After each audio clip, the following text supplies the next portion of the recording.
यस्य सर्वे समारंभा कामः संकल्पवर्जिता ज्ञानाग्नि दग्धकर्माणं तमाहो पंडितं बुधा यस्य सर्वे समारंभा काम संकल्प वर्जिता ज्ञानाग्नि दग्ध कर्माणं तमाहु पंडितं बुधा यस्य सर्वे समारंभा काम संकल्प वर्जिता ज्ञानाग्नि दग्ध कर्माणं तमाहु पंडितं बुधा यस्य सर्वे समारंभा काम संकल्प वर्जिता ज्ञानाग्नि दग्ध कर्माणं तमाहु संपंडितं बुधा यस्य सर्वे समारंभा काम संकल्प वर्जिता ज्ञानाग्निदग्ध कर्माणं तमाहु पंडितं बुधा यस्य सर्वे समारंभा काम संकल्प वर्जिता ज्ञानाग्निदग्ध कर्माणं तमाहु पंडितं बुधा यस्य सर्वे समारंभा काम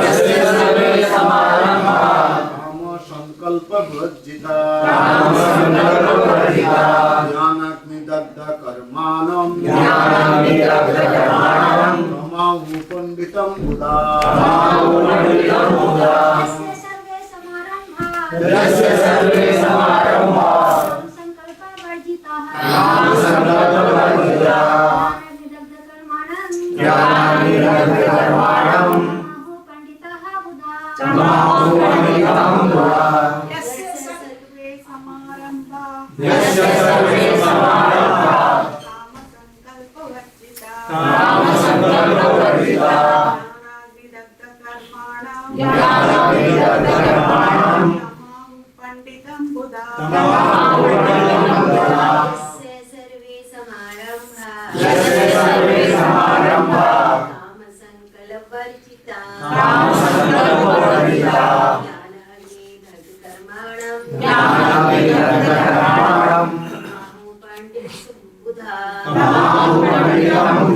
यस्य जिसके सर्वे सभी प्रकार के समारंभा प्रयत्न या उद्यम काम इंद्रिय तृप्ति के लिए इच्छा पर आधारित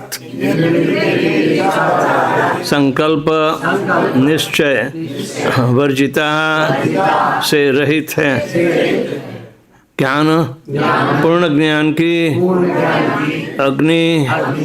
अग्नि द्वारा दग्ध भस्म हुए कर्माणम जिसका कर्म तम उसको आहु कहते हैं पंडितम बुद्धिमान बुधा ज्ञानी।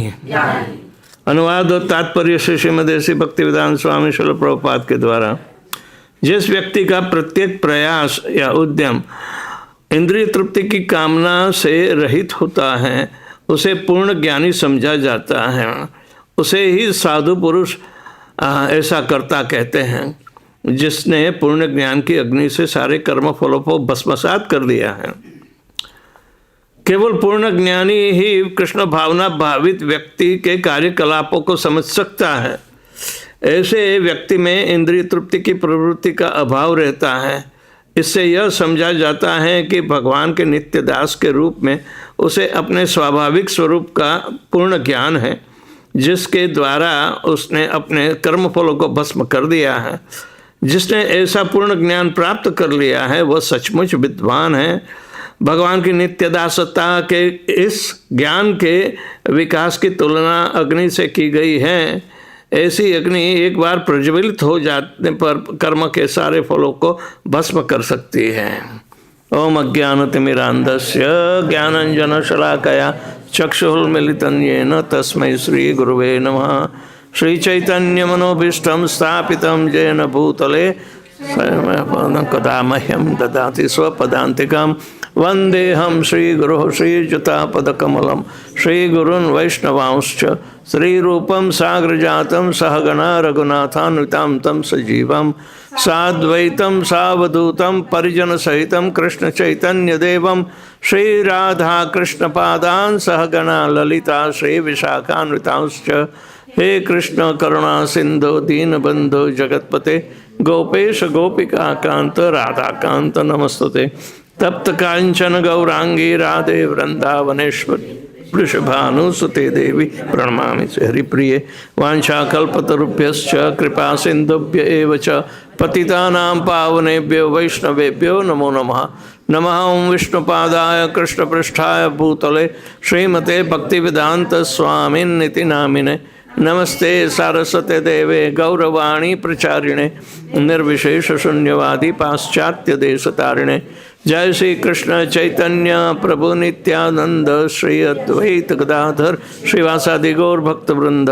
हरे कृष्णा कृष्णा कृष्णा हरे हरे, हरे राम राम राम हरे हरे। कृष्ण भावना भावित व्यक्ति को इस श्लोक में पूर्णतया विरक्ति से भगवान की सेवा करने का एकमात्र अनुष्ठान बताया। जो कुछ करना है उसमें भौतिक इंद्रिय तृप्ति के लिए कुछ नहीं, जो कुछ करना है वो भगवान की प्रीति के लिए करना है। तो ऐसा आंतरिक त्याग जो है, जो जिसे हम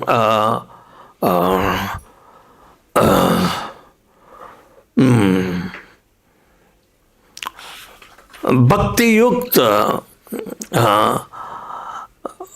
भगवान के साथ जुड़ने के लिए हमें भोग विलास की कोई भावना नहीं करनी। किसी भी परिणाम चाहे अच्छा हो बुरा हो उसके लिए भी हमें कोई परवाह नहीं करनी चाहिए, न तो अपेक्षा रखनी चाहिए। परिणाम की अपेक्षा रखते हुए भी हमें दोष लगता है। तो ऐसे कर्म भगवान के निमित्त वैराग्य से पूर्ण कहलाता है। कृष्ण भावना भावित व्यक्ति को वैरागी बाबा कहते हैं। विगतस्य यस्य रागः इति वैराग्य, जिसका अटैचमेंट राग, जब ही राग है तो द्वेष भी होना चाहिए। राग द्वेष वियुक्तस्तु, तो राग देश से वियुक्त रहने की बात बताते हैं भगवान। तो इसी संदर्भ में हमें सिर्फ भगवान की प्रीति के लिए पूर्ण रूप से भौतिक कर्मों का भोग विलास के लिए बिल्कुल सोचना नहीं चाहिए। और यदि कोई कर्म फल की भी अपेक्षा यदि रखते हैं तो भी कर्म फल को छूने के लिए भी तैयारी नहीं होनी चाहिए। ये सब भगवान की प्रीति के लिए होता है, नहीं तो हर एक कर्म फल तो देता ही है। भक्ति के कर्म भी फल देंगे ना, लेकिन छुए नहीं। कर्म फल को अपना कर्मण्येवाधिकारस्ते मां फलेषु कदाचन, यही तो भावना अभी अपने जीवन में भक्ति करते लानी चाहिए। ऐसा और भगवान का जो भक्त होने का जो स्टैंडर्ड स्वयं बताते हैं कि वितराग यानी कि जिसका राग चला गया है, अटैचमेंट चला गया है, ऐसे व्यक्ति ही भगवान की विशुद्ध भक्ति करने के लिए लायक बनते हैं। वो सबसे बड़ा ज्ञानी है। जैसे संन्यास की अवस्था में भी देखें तो उसे काम भोग से वंचित रहना चाहिए, लेकिन भगवान की प्रीति के लिए साहस भी तो करना चाहिए। तो किसी भी कार्य जिसमें उसकी चेतना भगवान की प्रीति के लिए कार्य करने की रही है, तो वो सारी चेतना खुद के लिए नहीं, लेकिन सिर्फ भगवान के लिए है। और कुशलतापूर्वक भी काम कर सकता है, लेकिन फलों की अपेक्षा भी ना करेगा। फल जो आते हैं तो भगवान को समर्पित कर देता है। इसी तरह खुद को अछूत रखता है, कर्मों की जंजाल से अछूत रखता है। ये आंतरिक उसका रुख है। बाहर तो हमें नहीं दिखाई देगा, तो हमारे जैसा ही कर्म करता दिखाई देगा, पर लेकिन वो परिणाम की अपेक्षा भी नहीं रखता। यदि परिणाम आता है तो वो उसको स्वीकारता भी है। प्रभुपाद जी कहते हैं कि भगवान के मंदिर के लिए मैं दान दक्षिणा मांगता हूँ। भगवान ने मुझे 2 ही हाथ दिए हैं, 10 हाथ देता तो मैं ले लेता, सारे हाथों से लेता। जबकि मायावादी क्या कहते हैं, ओह ये तो माया है, छूऊंगा नहीं, मेरे सेक्रेटरी को दे दो। यानी कि ये सीधा नहीं, पर फिर भी उसकी आसक्ति, तो अनासक्त होने का वो दिखाव करता है, लेकिन उसकी सारी सब कुछ चलती रहती है। इनको आगे बढ़ाने के लिए भी पैसे खर्च करने पड़ते हैं, इनके शिष्यों को, इनके रख रखाव के लिए भी तो पैसे खर्चने पड़ते हैं। इनका स्टैंडर्ड भी अलग होगा, बहुत सारी सुविधाएं से ऐसा दिखावे करने वाला वैरागी बाबा अंतर से या किसी भी ढंग से वो जुड़ा होता है, तो वो श्रेष्ठ ज्ञानी नहीं कहलाता। जिसने ज्ञानाग्नि दग्ध कर्माणम, ज्ञान की अग्नि तो आंतरिक होती है, लेकिन उस सारे कर्मों के विपाक को जला सकती है यदि ये ठानता है कि ये भगवान की प्रीति के लिए कर रहा हूँ, मेरा कोई सरोकार नहीं, मैं तो एक इंस्ट्रूमेंट हूँ, मैं तो एक साधन रूप हूँ। साधन अपने आप को कोई परिणाम का कर्ता नहीं मानता। साधन किसके हाथ में है वो देखना है। एक विशुद्ध भक्त के हाथ में भी साधन हो सकता है, क्यों नहीं हो सकता है, लेकिन ये साधन अति पवित्र होना चाहिए। जैसे कि श्रील प्रभुपाद जी ने अमेरिका में जाकर भक्ति का प्रचार किया, इनके पास साधन क्या थे? ग्रंथ जो पहले स्कंद का 3 भाग छपवा कर 3 ट्रंकों में ले गए थे, ये साधन देखा। लेकिन भगवान प्रभुपाद जी को ये साधन कितनी मदद कर चुका है। साधन की आवश्यकता सिद्धांतों पर है कि साधन मात्र तो बनना ही पड़ेगा, क्योंकि हम करता नहीं है, हमसे प्रकृति के गुणों द्वारा जबरदस्ती से कराया जाता है। लेकिन ये प्रकृति के गुणों को भी स्वीकारना नहीं चाहता। प्रकृति के 3 गुण सत्व रज और तमोगुण, इसमें अनायास ही शरीर को काम करना पड़ता है, लेकिन ये तीनों गुणों से भी ये छोटा होना चाहिए। उसमें लंपट होकर अपने स्वभाव के अनुसार काम करे तो वो भक्ति नहीं कहलाती।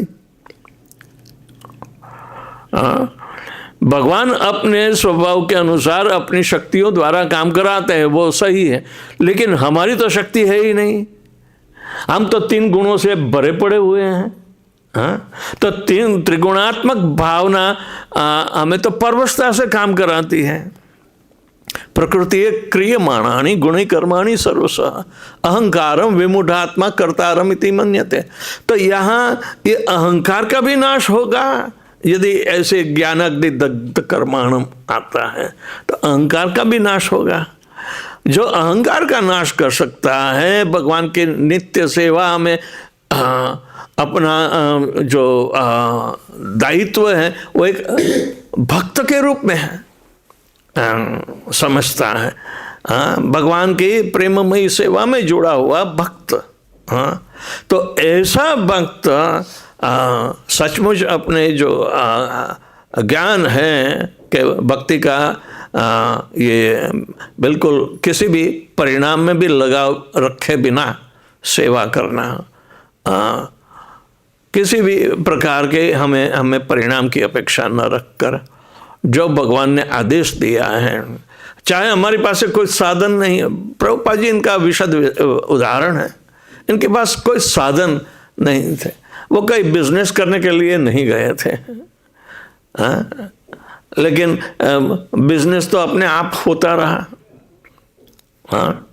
एक विशुद्ध भक्ति का उदाहरण तो श्रील प्रभुपाद के अलावा हमें इस जगत में बहुत रंच मात्र मिलता है। तो इससे हमें प्रभावित होना है कि प्रभुपाद जी इतना समझदार थे कि सब कुछ धीरे धीरे अपनी अवस्था में से इन सारी चीज़ों को से सारे प्रलोभन, सारी इंद्रिय तृप्ति के विषय से विरक्त होकर उन्होंने भगवान का ये विशेष ज्ञान जो है कि यत् करोषि यदश्नासि यज्जुहोषि ददासि यत् तपस्यसि कौन्तेय तत्कुरुष्व मदर्पणम, वहाँ से लेकर इनकी अनुभूति जो हो रही है वो विशुद्ध भक्ति की बताते हैं। तो विशुद्ध भक्ति फैलाने के लिए ही प्रभुपाद जी आए हैं। तो हम अपनी अपनी कक्षाओं में रहकर 3 गुणों के आधार पर हम जिस ढंग से भक्ति कर रहे हैं तो वो प्राकृत सहजीय भी भक्त कहलाता है, मध्यम अधिकारी भी भक्त कहलाता है। लेकिन मध्यम अधिकारी को यहाँ ये सीखने को मिलता है कि उत्तम भक्त बनना है मध्यम अधिकारी से, तो उसकी अवस्था ज्ञानाग्नि दग्ध कर्माणम होना ही चाहिए। सारे कर्मों को ये जल कर राख बना देता है। इसका मतलब ये नहीं खुद के लिए राख बन जाएगी, लेकिन भगवान के लिए तो बहुत सारा परिणाम खड़ा कर देगी। भगवान की प्रीति के लिए शून्य में से सर्जन करते हैं प्रभुपाद जी। था शून्य इनके पास और उतने विनम्र बन के रहे हैं कि मेरे पास तो कुछ नहीं, लेकिन मेरा नाम दिया है, मेरे में न तो भक्ति है न वेदांत का जानकार हूँ, फिर भी नाम रखा है भक्ति वेदांत। तो भगवान आप ही ऐसी कृपा करो कि ये नाम को सार्थक करने के लिए हम तैयार हैं, लेकिन आपकी ही एकमात्र कृपा की अपेक्षा। आप हमें करने तो हमारे गुरु महाराज ने आदेश दिया है ना, तो इसमें सारा वैदिक शास्त्रों का जो निचोड़ है कि हमें ये भौतिक त्रिगुणात्मक माया से धीरे धीरे जंजाल से कैसे छूटना है।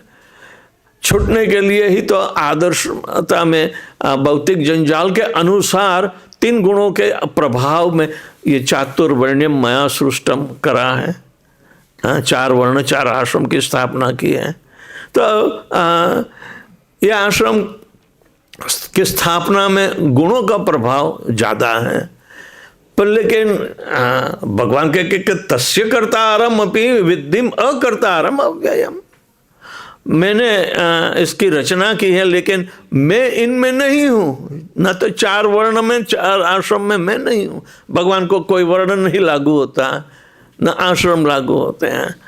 वो तो खेल करने के लिए आते हैं, कभी क्षत्रिय परिवार में पैदा होते हैं तो कभी साथ साथ में वणिक परिवार में भी, तो वैश्य परिवार में भी पैदा हो गए हैं। रूप गोस्वामी तो कहते कि दोनों जगह साथ साथ प्रकट हुए हैं। हाँ, यशोदा माता के गर्भ से भी जन्म लिया है और देवकी के गर्भ से भी जन्म लिया, तो दोनों में अपवाद नहीं है, क्योंकि भक्ति की ऐसी स्थिति में भक्त इन दोनों को स्वीकारता है। हाँ? क्योंकि भक्ति की स्थिति हमेशा त्रिगुणात्मक माया से परे है और ये माया के प्रभाव में आने वाले परिणामों से भी वो भक्त अछूत रहता है। तो ऐसा ज्ञान सबसे बढ़िया ज्ञान है। ऐसे ज्ञानी ही ज्ञानी कहलाते हैं, बाकी सब अज्ञानी या माया या प्रत्यज्ञाना कहलाते हैं। वो भगवान के पास नहीं जाते हैं।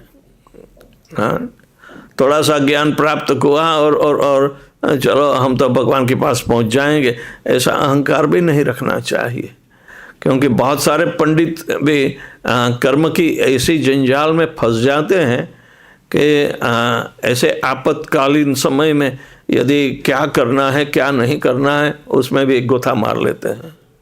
हाँ, कर्म की गति बहुत गहन होती है, पर लेकिन ऐसी गहन स्थिति को भी हटाने के लिए मनुष्य को विरक्ति की भावना से भगवान की प्रीति के लिए भक्ति करने का आदेश। वो सबसे बड़ा ज्ञानी है, सबसे बड़ा ज्ञानी। उसकी सराहना भगवान यहाँ करते हैं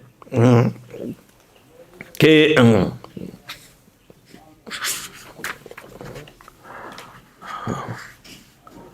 कोई लाभ या गैर लाभ दोनों से विरक्त होता है और अपने आप में संतुष्ट है।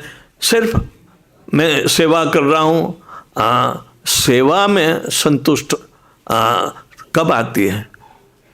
सेवा में संतुष्टि कब आती है? आप अपनी सेवा में संतुष्ट हो जब हम भगवान के प्रसन्न करने वाले कार्य करते हैं, इसलिए भगवान को प्रसन्न करने वाले कार्य करते हैं, तब हमें संतुष्ट। लेकिन हमें कैसे पता चला कि भगवान संतुष्ट हैं? हमें पता चलना हैं? भगवान हमसे संतुष्ट कैसे पता चलना चाहिए? भगवान हमारे भक्ति से संतुष्ट हैं कैसे पता चलता है? गुरु के माध्यम से। गुरु के माध्यम, यानी कि गुरु का माध्यम क्या है? गुरु संतुष्ट है। गुरु संतुष्ट है तो और कभी कभी गुरु भी नहीं होते हैं, इनकी वाणी होती है, तो गुरु की संतुष्टि हम अपने आप में आनंद को महसूस करते हैं। नहीं, हाँ, उसका आधार आप स्वयं हो। गुरु साधु शास्त्र तीनों होने चाहिए। अच्छा प्रभु महाराज जी, गुरु शास्त्र और भगवान प्रसन्न होने नहीं आ रहा है। भक्त लोग भी देखने वाले हैं आपकी भक्ति। हाँ, भक्त लोग भी देखने वाले हैं। तो यदि भक्त की संतुष्टि है तो गुरु की संतुष्टि है। सारे भक्त बेवकूफ तो नहीं होते हैं। कोई विकास कर रहा है, हाँ, वो भी मार्गदर्शन देता रहेगा, जो शिक्षा गुरु कहलाते हैं। हाँ, गुरु नहीं तो शिक्षा गुरु तो होते ही है। तो इनके माध्यम से देखो यदि अपने शिक्षा गुरु की प्रसन्नता है कि नहीं हमारे कार्य कर रहा है, हाँ, तो तब उसका आधार लेकर हम कह सकते गुरु की प्रसन्नता प्राप्त होती है। और यस्य प्रसादात् भगवत प्रसाद हो। हाँ, गुरु की प्रसन्नता से हम भगवान की प्रसन्नता समझ सकते हैं। तो ये जो है इसमें द्वंद्व यानी कि विरोधाभासी उपस्थिति, ये भौतिक अवस्था वाली जो है वो कभी पैदा नहीं होगी। उसे अछूत रहना है। हाँ, द्वंद्वातीत तो अतीत यानी दूर। हाँ, यानी कि ये भक्त में दो प्रकार के जो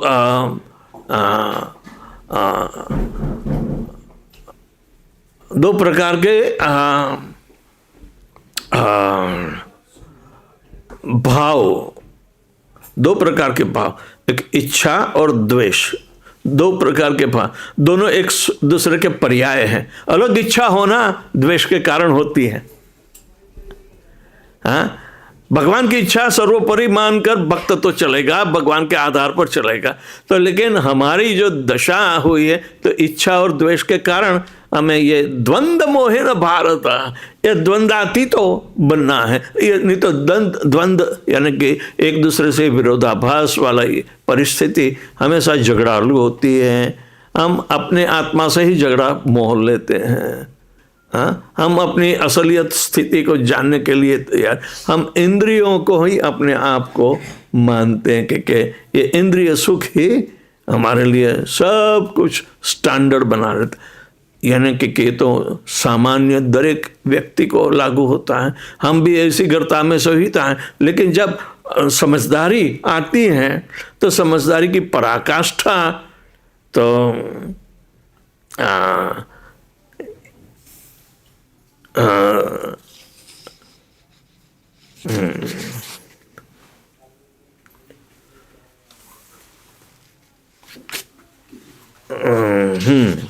उसकी पराकाष्ठा ज्ञानाग्नि दग्ध कर्माणम ही बताई गई है। हाँ, हाईएस्ट यदि हमारे कर्म अपने ही ज्ञान की अग्नि से जलकर राख नहीं होते हैं। हाँ, ये ज्ञानाग्नि बहुत सक्षम होती है। जब दाक्षायणी शिव जी के मना करने के पर भी पिता के ये यज्ञ में भाग लेने गई। पिता ने तो देखते ही शिव जी को गाली बांधनी शुरू कर दी। वो तो थे ही नहीं फिर भी। हाँ, और उनके ऐसे प्रकोप से न तो उसकी माता न बहन उसको भी बैठने के लिए आई, न अच्छी तरह से बोले भी कोई कि तू आई है तो अच्छा हुआ। हाँ, क्योंकि शिव जी को यज्ञ में भाग नहीं दिया था, और शिव जी ने उमा को मना करते हुए भी कि तू मत जा। हाँ, तू मेरी अर्धांगिनी है, तू मत जा। तो हुआ क्या, उसके सामने शिव जी का इतना बड़ा अनादर देखकर वो क्रोधित तो होती है, देहात्म भाव से क्रोधित होती है, लेकिन उसने देखा कि उसकी कोई चलने वाली नहीं है, और शिव जी के मना करने पर वो जब जाती हैं तो वो शिव जी का अपराध किया है ऐसा वो समझते हैं। और पिता पर ऐसा तिरस्कार इत्यादि नहीं, पर लेकिन खुद ने पिता के द्वारा जो शरीर प्राप्त किया है उस पर तिरस्कार आता है। तो वो भक्ति की अग्नि, ज्ञानाग्नि दग्ध कर्माणम, तो सारे शरीर को जला देने वाली है। उसको कोई मैच स्टिक से कोई किसी ने आग नहीं चापी है उस पर। ज्ञानाग्नि दग्ध कर्माणम, और पार्वती कैसे जल सकती है, वो तो अग्निकुंड में भी नहीं गई है। तो ये ज्ञानाग्नि दग्ध कर्माणम का उदाहरण है। लेकिन ये ज्ञान बाद में प्रकटा। यदि पहले प्रकटा तो शिव जी के पास था, शिव जी के मना करने पर क्यों नहीं गए। पर लेकिन ये भौतिक सृष्टि की अधिष्ठात्री हैं, भगवान के नियमों के अनुसार वो काम करेगी। हाँ, महाभक्त के कभी सुनते नहीं, और ये तो अपने पति हैं और ये तो हमारे पिता और मायके जाना है तो फर्क क्या पड़ा। लेकिन उसको जब अनुभव होता है तो अनुभव से वो जान गई कि हमें तो शिव जी और हम भगवान के दास हैं और भगवान के कहे अनुसार हमें काम करना पड़ता। तो ऐसे काम में हमें लिपटना नहीं चाहिए। त्रिन गुण माया को भी सताता है, शिव जी को भी कभी सताता है। ये सारा संसार त्रिगुणात्मक माया, और दूसरों को तो माया नचाती ही है, लेकिन खुद भी फंस सकती है। लेकिन अपने आप को संभाल लेते हैं वो, क्योंकि भगवान की विशिष्ट सेवा के लिए भौतिक सृष्टि में दोनों उत्पन्न हुए हैं। तो इनके उदाहरण द्वारा हम विशुद्ध भक्ति के लिए जो ज्ञानाग्नि दग्ध कर्माणम की जो भाषा है, सर्वश्रेष्ठ ज्ञानी के रूप में हमें बना रहना होता है। हम कुछ न जाने, लेकिन अपने भक्ति के कर्तव्य इसी प्रकार से ही हम ऐसा बने, तो वो कोई दर्शाने की आवश्यकता नहीं है। जब आवश्यकता हो तब, नहीं तो भगवान तो मंजूर करते हैं। ऐसे विशुद्ध भक्त को ही तो भगवान अपने अंतर्वासी समझते हैं। हाँ, तो भक्ति की ये सारी सर्वश्रेष्ठ बुद्धिपूर्वक की जो रचना है, तो इस तबक्के पर आनी चाहिए। इस उसका जो सर्वश्रेष्ठ बुद्धि का ज्ञान, तो बुद्धि मन से क्यों चढ़ी आती है, क्यों ज़्यादा प्रबल होती है, तो बुद्धि का ये विषय कि सत का परिचय कराती हैं। सत एकम विप्रह बहुधा वदन्ति। भक्ति में तो भगवान का ही एकमात्र विशुद्ध भक्ति में प्रेममयी सेवा, और वो भी किसी भी द्वंद्व से रहित, इच्छा से रहित, भगवान की प्रीति के लिए भगवान को समर्पित अनुकूल सेवा करने में ही प्रस्थापित होता है। तो ये यहाँ समझाया कि इतना भक्ति का सर्वश्रेष्ठ जो स्तर है, तो ये बेवकूफ़ नहीं है, विशुद्ध रूप से पूर्ण बुद्धिमान है, सर्वश्रेष्ठ बुद्धिमान का है। प्रभुपाद जी हर एक भक्त में ऐसी बुद्धि तो देखते थे जब इनको अनुसरते थे। शुरुआत में जब लोगों को पता नहीं, भक्त लोग जॉइंट हुए न्यूयॉर्क में, प्रभुपाद जी कहते जाओ आप हरि कीर्तन करो, बाहर जाकर रास्ते में खड़े होकर करो, किसी को परेशान नहीं, इतना ही देखना है ना। और करते थे। हाँ, तो कई बार लोग मजाक उड़ाते थे।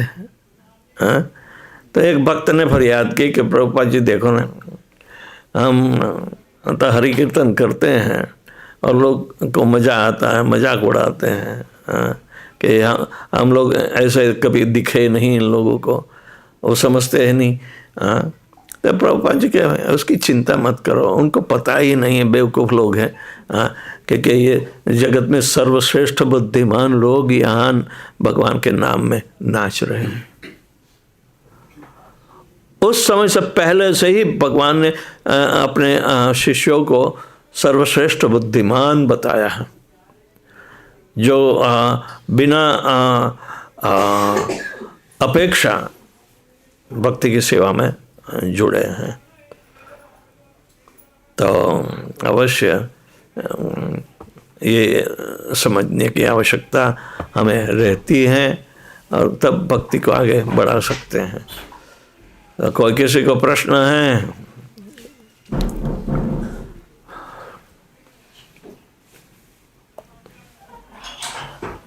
हरे कृष्ण महाराज जी, जैसे जो हमारे मन में निस्वार्थ भाव रखने से ही हम भगवान की शुद्ध भाव से भक्ति कर सकते हैं। निस्वार्थ भाव होना चाहिए भगवान की। तो निस्वार्थ का अर्थ क्या है? कोई भी स्वार्थ नहीं है हमारा अपना खुद का, लेकिन वो बाहरी भी होता है, आंतरिक भी निस्वार्थ होना चाहिए, अंदर से दोनों। हाँ, तो आंतरिक निस्वार्थ भाव कैसे लाए महाराज जी? जैसे कि हम तो थोड़े भौतिक, अपेक्षा ही नहीं रखो, किसी तरह से अपेक्षा नहीं करेगा। बिल्कुल अपेक्षा नहीं। मारो भी राखो भी जो इच्छा तुम्हारा। हाँ, है ना? तो ऐसी भावना से काम करते हैं। हरे कृष्णा। श्रील प्रभुपाद की जय। Sorry to come late, I didn't know what was the time.